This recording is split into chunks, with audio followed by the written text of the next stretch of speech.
I think black people are not irredeemable, but there just needs to be brutal honesty. It's like, look, these black people are really struggling and they're turning into these maniacs.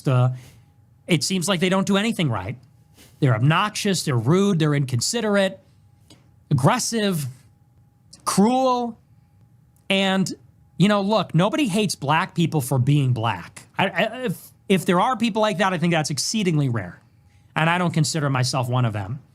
The reason that people have negative attitudes about black people is because most people's interactions with black people are negative. Most people's interactions with black people is when you're stuck in traffic and you see a Nissan Altima speeding down the shoulder. Wow. If black people were known for being the best, then we would be racist in the other direction. Oh, finally. So yeah, that really bothers me. It just bothers me in this damn ass city because that's all it is in Chicago is just these black people who can never take accountability. It's always somebody else's fault. Hello and what's up, good people? What's up, brothers and sisters? Welcome back to the channel, and I hope you're doing great from wherever you're watching this video from today. Now, have you guys heard what Nick Fuentes had to say about black people? Yeah. Now, I'm very, very much aware of the fact that we are all entitled to our own opinions and our own perspectives of seeing the world. And even particularly in this video, I'm going to give my own perspective of the world. However, I believe in one thing. Before I really jump into those conclusions of my own opinions or perspectives of the world, how about I have a small backstory of how things came to become as I see them from my own lenses, for example. Yeah, many people think of this guy as brutally honest, but I think of him as very, very controversial and too much when he oversteps when it comes to holding opinions, and your own perspectives of the world. I'm saying this because of what I heard him say, and of course, I even sampled some of the perspectives of the reactions from black people after he said this about black people. And why are black people always painted as aggressive, lazy, broken? Why are black families in America always portrayed as, often portrayed as dysfunctional? Or why are Africans described as primitive and backward? These aren't natural realities. I need us to agree on that. They are actually manufactured lies, half-baked truths, lies repeated so often that not only the world, but even our own selves begin to believe in them, in these lies.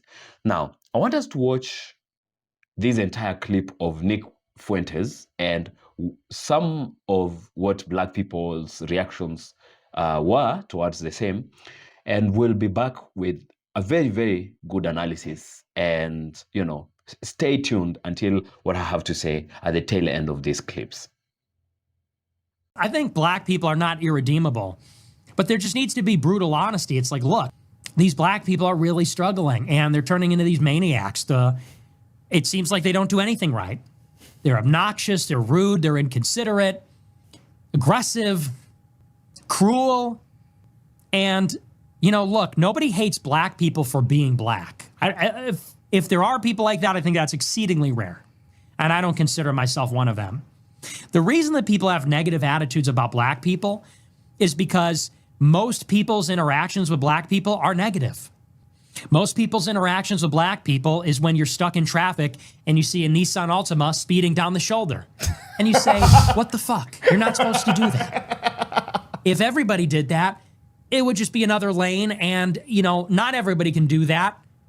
But it's like these people have no respect for decorum. They think the rules don't apply to them. They have no respect for society. Like that's their interaction is they are a waiter and they wait on a black table and the black people don't tip and they're fucking rude. Like that's most people's interactions. It's stuff like that. They go to the DMV and they see a black person behind the counter and they say, oh, here we go. And the person's rude. Now, it just goes to show people are not racist. It goes to show people don't like people that are rude. That people don't, it's unpleasant. People want to be treated with consideration and respect. And it is true that black people are, in this day and age, unfortunately, seem to have very low moral character. It's not even just the violence, although the violence is pretty striking. If you live your life and you know that you're going to be mugged by black people, it kind of colors your opinion or perception of black people, wouldn't you say?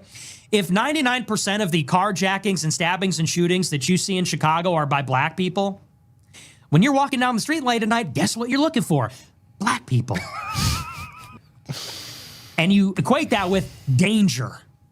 And it doesn't take a lot of them to spoil the whole bunch like that. And we just want black people to take accountability and say, look, I'm not a bad person.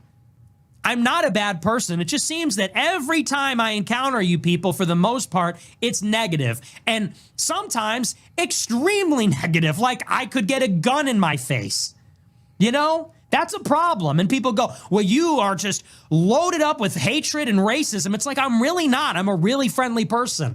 I'm a really polite, friendly person. I give everybody a chance. But if I'm someplace and I see some black person walking in with their pants sagging and they can't articulate what their problem is or what they need, and they're rude and they're aggressive and I'm in fear for my life, like, yeah, I have a problem with all of that. And people go, and these black people go, well, you're racist, you're racist. It's like, no, I just hate inconsiderate behavior. If black people were super well behaved, we would be racist in the other direction. We'd say, black people, oh, yes, dude, yes. My day is about to turn around for the better. What can I help you with, sir? Please, come right on in. Oh, man, what a relief to see you here. You're a sight for sore eyes. Wow. If black people were known for being the best, then we would be racist in the other direction. Oh, finally. So yeah, that really bothers me. It just bothers me in this damn ass city, because that's all it is in Chicago, is just these black people who can never take accountability. It's always somebody else's fault. So I just want to talk about some of the points I heard Nick Fuentes make regarding black people. And is there an issue that needs to be addressed with the hood culture that's going on in a lot of these big cities that's causing the downfall and destruction of black people? Yes, that does need to be called out. But something that I don't think a lot of people are thinking about is every black person that is there in those hoods and that are in these cities don't want to be a part of that. Like, they don't. Because I was reading the comments, and one of the main arguments y'all say is, well, 13% of the population makes up 50% of the murder. That is not true. If you're saying that, then you are associating every black person as having something to do with the murder rate, because all black people together collectively make up 13% of the population. So if you're saying that whole 13% is responsible for 50% of the crime, that's saying every black person has something to do with it, which is so far from the truth. There is a percent of that 13% that's doing that. So I hope that makes a little more sense. It's not 13%, there's a percent of the 13%. And another thing that Nick and other white people that think like him aren't thinking about is the same way y'all stereotype black people and think of all of them in a collective way is the same way certain black people see y'all. So y'all are having the same negative interaction with each other because y'all have both already stereotyped each other in negative ways before y'all have even had a conversation to see how the interaction is going to go. And that's what I'm saying. It has a lot to do with where Nick grew up as to why he thinks like that. It's the same way as a black person who grows up in a predominantly white town that was once segregated, and now the white people that live in that town still wish it was segregated on, let's just be real.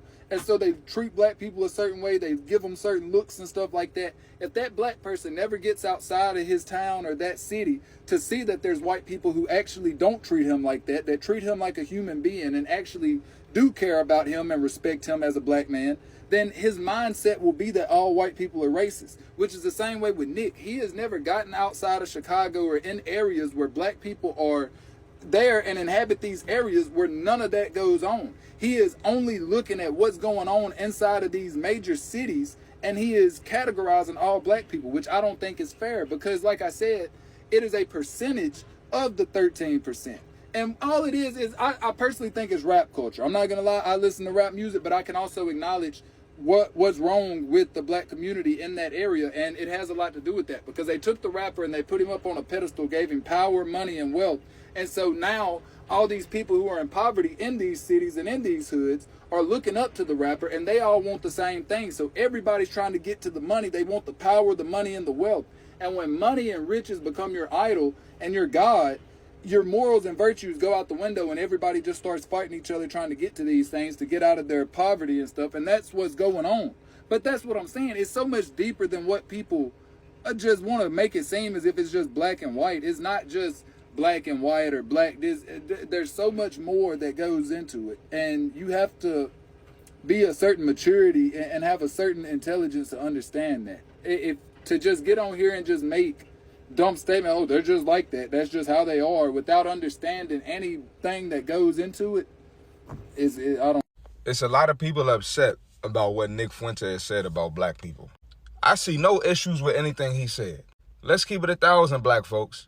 Everything Nick Fuentes said is something we've said about black people, or we've heard something said about black people, or we thought it and was too scared to say it. Y'all just don't like the fact that it's coming from a non-black individual.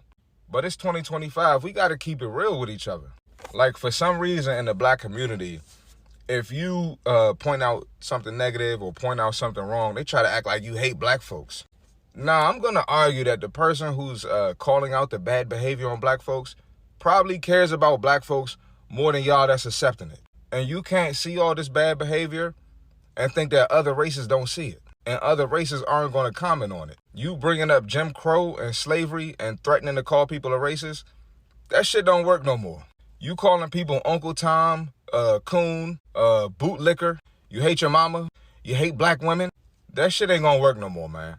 And I typically disagree with Nick Fuentes on a lot of things he says, even stuff that he says about black people.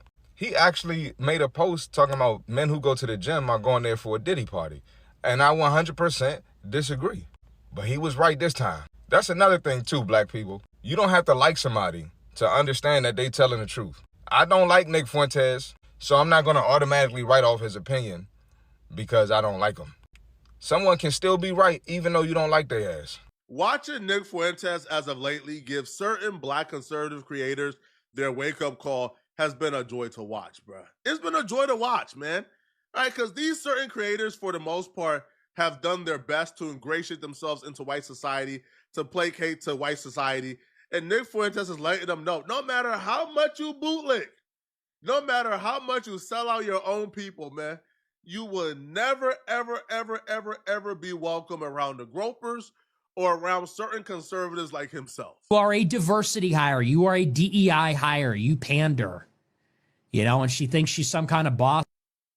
Yeah, you're a bitch, but like you didn't get that way because you're a super smart boss. You got that way because you're super black token. Like, it is what it is. So I don't know that anyone's ever told her that. But that's the obvious with, and I'm kind of done with all the Uncle Toms. In a way, I'm done with all the Uncle Toms. I'm done with Jason Whitlock. I'm done with Candace Owens. I'm done with all the Uncle Tom token blacks. Like, you're not that smart. You're not even that conservative. You built your career on a grift that is now dead. You were hired when diversity quotas were a thing. You were hired when white guilt is a thing. I don't feel white guilt. I never have. DEI is over. So now you're done. You need to be fired. Like, you're done. For me to sleep easier at night, I kind of have to defend Candace Owens here or other black conservatives. Candace Owens been a black woman in this space. She had to claw her way to the top. Like, Candace Owens is intelligent by all standards or definition of what intelligence is. So to say that she essentially got like an easy route to the top, I think that's false. But he's also letting her know, or letting the others know, like Brandon Tatum and Jason Whitlock, of this well-kept secret that we've all known for years, that you are being used. If you're somebody who only come around the conservatives when they want you to sell out your own black folks or give a controversial opinion about black people, you're being used, right? They were using you to say the things that they couldn't say in that era. Now it's 2025, right? In 2025, you call a 5-year-old black kid with autism the hard ER and you get $700,000, right? You get rewarded for it. So this is an era where they don't need you no more. They don't got to hide behind you anymore to say the things they want to say. And now there's no use for you guys, bruh, at all. Yo, I feel like when Candace Owens sat down with Nick Fuentes, this was the first time she really got to see what people like Nick Fuentes, the same people that she's been hanging around for years. Okay, listen, so as of right now, I'm not hearing anything that's kind of off.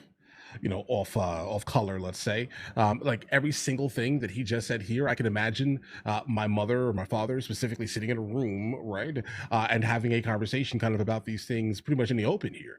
I think Black people, the ones that are not associated, let's say, with like hood culture, have these conversations all day long. If this is why you guys told me not to watch it, I'm thoroughly confused, because this is absolutely the monologue that has happened in my household growing up for the entirety of me growing up. I don't hear anything wrong with this so far here, guys. Of black people is when you're stuck in traffic and you see a Nissan Altima speeding down the shoulder. Like, is it And you everyone? say, No. What the f? You're not supposed to do that. If everybody did that, it would just be another lane, and not everybody can do that. Right. But it's like these people have no respect for decorum. They think the rules don't apply to them. They have no respect for society. Like that's their interaction is they are a waiter and they wait on a black table and the black people don't tip and they're rude. Guys, I tip super high, like 50, 60%, because I literally know I've been out with other people and they were just like, I'm not leaving no tip. I'm like, what? Right? I end up doing it, but I specifically tip 50 to 60% on average, just to make up for the shortcomings. And that's most people's interactions. It's stuff like that.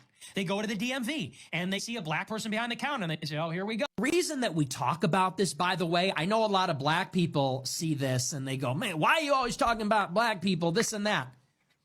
Because there just needs to be some shame here. Well, there's a few reasons. First, white people are every single bit justified in being racist. Every single bit justified, to the extent that that means going out of your way to avoid black people when you see them. Every bit justified. And you want to know why? Because we see what happens. And nobody is under any obligation due to liberal ideology to put themselves in harm's way. If you're a white person and you're going to work or going to the ball game or going to the city at night, you don't want to enter into the terror dome where you're suddenly in a sudden death match. You're like in the gulag in Call of Duty fighting for your life all of a sudden because you got on the wrong train car. Because a car full of black people pulled up on you by the bus stop. You turn and you walk the other way. You avoid their neighborhoods. You avoid going out on Memorial Day or Labor Day weekend at night in certain places. When you see them, you start walking in the other direction. And I figured this out when I was like 11, 12 years old. I mean, I'm black and I think this way. And a lot of black people feel this way. Yeah, a lot of black people think this way. Yeah. They don't want to say it out loud, though. But Nick Fuentes is that real. He'll say it. we are every bit justified because we see what's going on and we don't want to die. It's that simple. That's pattern recognition. That's not racism. That's pattern recognition. That's one. And two, I really hope, because I'm rooting for black people, like I'm rooting for humanity. I'm rooting for everybody to be safe and to be healthy and to be happy. I really hope that somewhere out there, although I'm not optimistic, black people are starting to develop some sense of self-awareness. Where's the shame?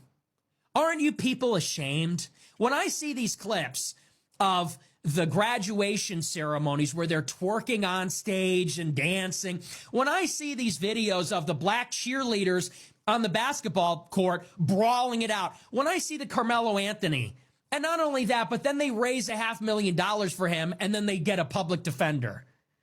When I see that video of a black security guard rifling through the pockets of an unconscious white guy that got his ass kicked, and the list goes on. Now, after watching and listening to Nick Fuentes, and as well as the reactions I got from most other black people, then I go back to what I had earlier said about how about we always pay a little attention to a backstory of what made the world look like how we see it from our own perspective. You see, there is something called social engineering, and I have to talk about this in this video, or in a broadly psychological manipulation, or even in finer details, gaslighting. And how about we talk about this to find some truth in it? Now, the psychological trap. So this is social engineering, using manipulation to control whole groups, telling them who they are repeatedly over a long period of time. People even begin to believe in what you tell them. If you keep gaslighting your friend or your partner, for example, or your sibling, that you're a bad person, they might just buy in that lie. So it works through propaganda and gaslighting and systemic oppression, most importantly. The tactic: keep repeating, you're aggressive, you're lazy, you're disrespectful. Over time, these stereotypes get into our heads and they become internalized oppression of some kind. Now, let me start with my Black American brothers and sisters. So, how the system has enforced these stereotypes to a point in which they have become half-truths or some kind of truths. So during slavery, strength was labeled as aggression. You know that. So resistance could be crushed. Anytime you're strong, you're aggressive. So that's a way of containing, any kind of resistance. So after emancipation, systemic racism blocked jobs, education, and housing. When poverty hit, stereotypes of laziness then were born. And then, they were used to blame these Black people. Families were actually deliberately broken. Enslaved people were sold apart. From the very beginning, the fact that the enslaved people were far removed from their own culture, their own people in Africa, was already tearing those families apart. And that technically gives birth to the half-baked truth of you always exist in dysfunctional families. Later, policies like mass incarcerations, war on drugs took fathers away from many Black children, so who grow up in families that don't have the father figures. Now, when this incarceration and fathers are taken away from these kids, and then they grow up without the father figure, now the impact of not having a father figure now becomes a reality. And then we begin to point fingers at these children without having to question the fact that who in the first place systematically took the fathers away so these people can become victims of those actions. So welfare systems sometimes penalize households that had both parents, actually. I just learned that in my own research. So the result, many families were structurally weakened, then blamed to being broken. See now how we've come to broken families, from slavery, from mass incarcerations, war on drugs. Then we talk about broken families. See how systematically people were impoverished, and when poverty hits, then we tell them you're lazy. See how they used the strength of these people in their farms, but when it becomes resistance, then strength is now equated to aggression. So now we have aggression, we have laziness, we have broken or dysfunctional families as a systematic way through which these have come to become. Okay, now let's talk about why some traits get portrayed. When you are told you're worthless long enough, you may begin to act out that script. Okay, poverty and systemic barriers create stress, which can look like anger or aggression. I personally know of my friends, and sometimes I think of myself as, you know, when I'm not financially in a comfortable position, I tend to be a bit too easy to provoke. I get easy to provoke. So now, in that sense, usually in that sense, when I'm financially okay, I'm usually the best person with people. And I want to live with people and, so peaceful. When I'm really grinding hard, I become easy to provoke. Now, it tells you when large people can be feeling that way, and these are people you have systematically put into poverty, then these people could actually start acting out to show anger issues or kind of aggression. So lack of opportunities will force survival tactics. The thug life now being born out of having to survive in this way, and then these having to find your means of survival becomes criminalized. But the backstory has actually given birth to these people, talking about the hood, coming from the hood, and the thug life kind of, you understand. So these outcomes are not proof of stereotypes. They are proof of oppression working as designed. Okay, let me go to my African people now. Same playbook, different stage. That's just basically it. So colonizers called Africans uncivilized when they first came here, even though Africa had some of the earliest, most advanced ever civilizations, but we were called uncivilized, primitive, and backward. They said Africans cannot govern, a problem that we still have today in Africa very strongly. You cannot govern. Then set up fragile economies and borders to make self-rule very, very chaotic. They determined how it was going to be, and from the very beginning, it was designed to fail. And of course, it has been failing.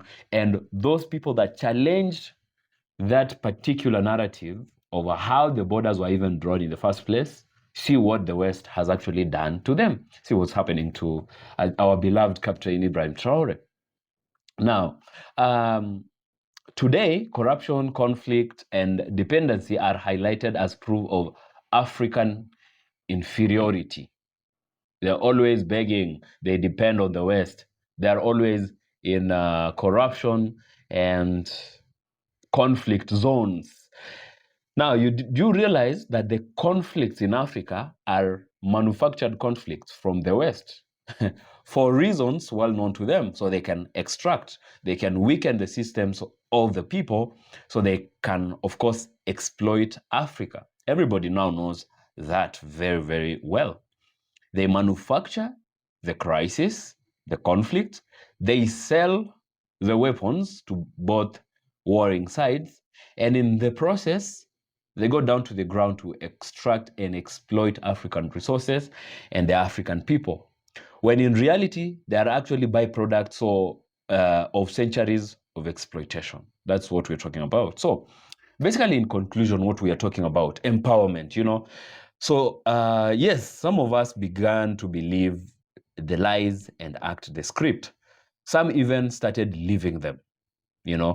But the truth is, those lies were never natural to Black people, to African Americans, to Black Americans or Africans. They were actually engineered. Black people in America or in Africa, in the Caribbean, in Europe, and worldwide actually are not broken. They're not lazy.